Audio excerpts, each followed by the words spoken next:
चली सरकार गौर करी सभे लास्ट में चलत चलत एगो भगवान के सोहर के फरमाइश आइल बा। यह सोहर गावे के बा एकरा बाद कथा कि हमने का विश्राम दे दहल जाई, भगवान के नाम बोल दहल जाई ना जी नीरज बाबू।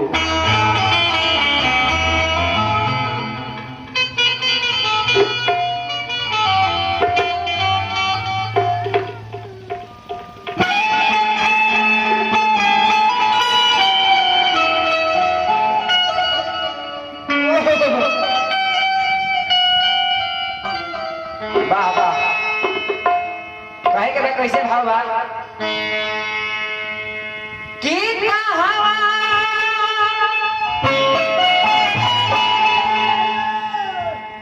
अरे जन्म ले श्री राम जी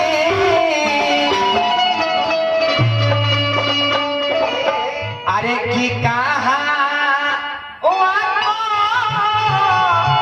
भैया नु कहा भैया है ललना ए ललना कहवा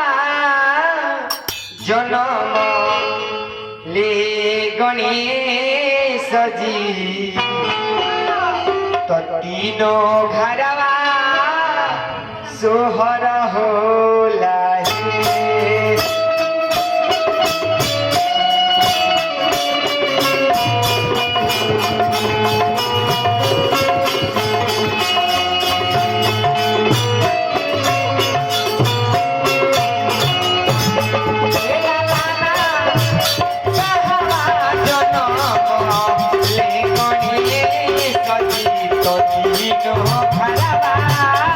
सोहर होला है।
ऑटो स्पेयर जेकर प्रोप्राइटर वाले हमने के ओपी भैया हे सोहर पर खुश होकर हजारों हजार रुपए का पुरस्कार दिले बनी भैया के बार बार जय जयकार करे। वाह वाह जय हो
कहे के बाद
भैया के बार बार जयकार करे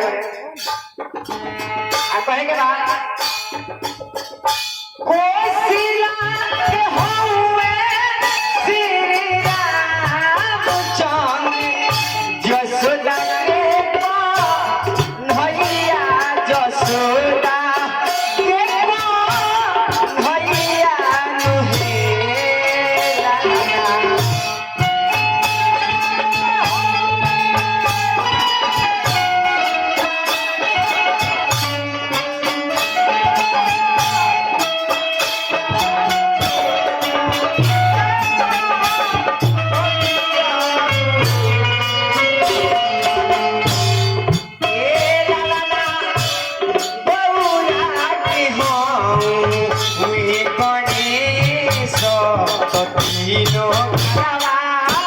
सोहर होला है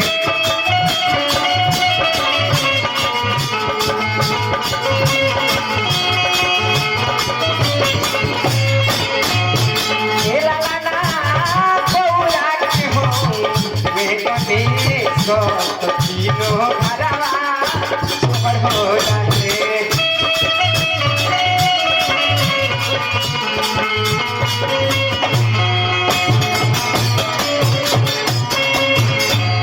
लास्ट में कहे के बाद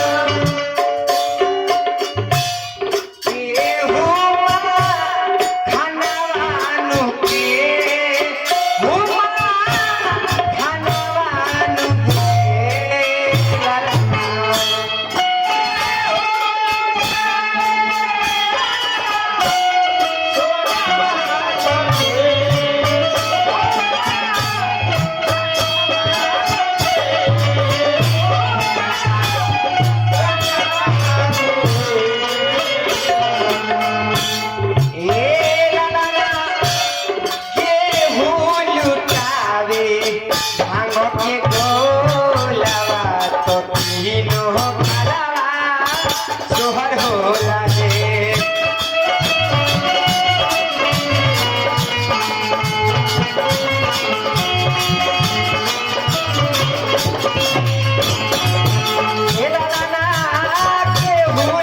के गोलवा तीनों घरवा सोहर होला है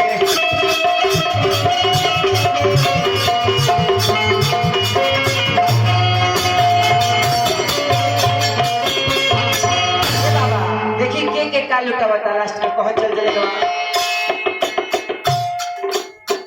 दशरथ जी लुटाओ अन धन सोना नंद दीवा खानवानु नंद दीवा खानवानु हे लाला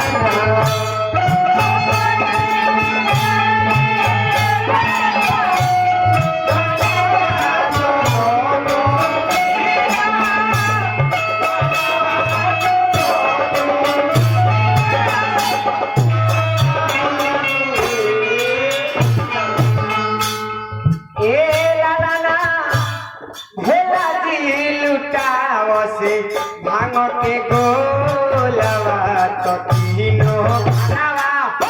सोहर होला है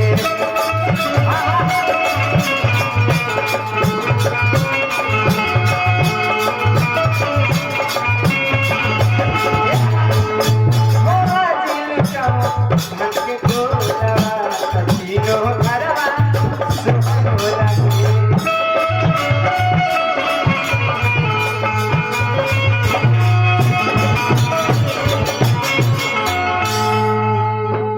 चले चले तो भगवान के नाम ले लो के बाद आई फिर से हमरा गोपी भैया पुरस्कार देले बनी सोहर को बार भैया के जयकार करे आ कैसे कहे के बा अरे की जदि जीवन में चाहबो अरे दया राम बाबू प्रेम से बोली शंकर भगवान की अरे तो जदि जीवन में चाहबो आया राम बाबू तो प्रेम से बोलो राम बाबू प्रेम से बोलो राम बाबू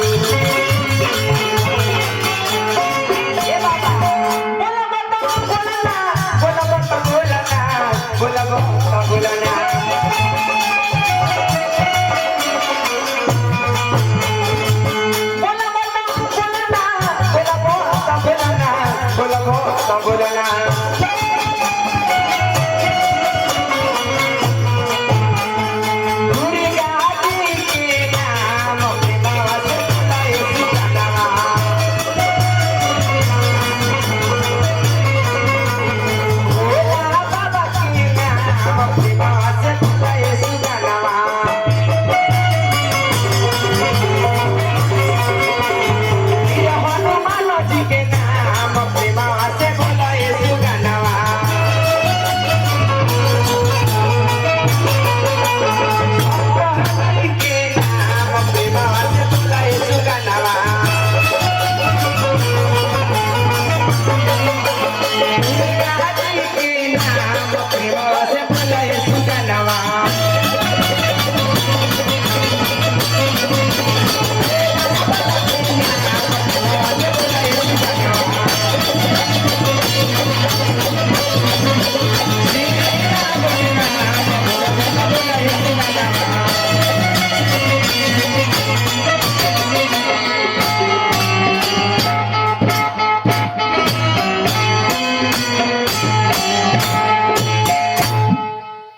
से बोले दी शिव शंकर भगवान की।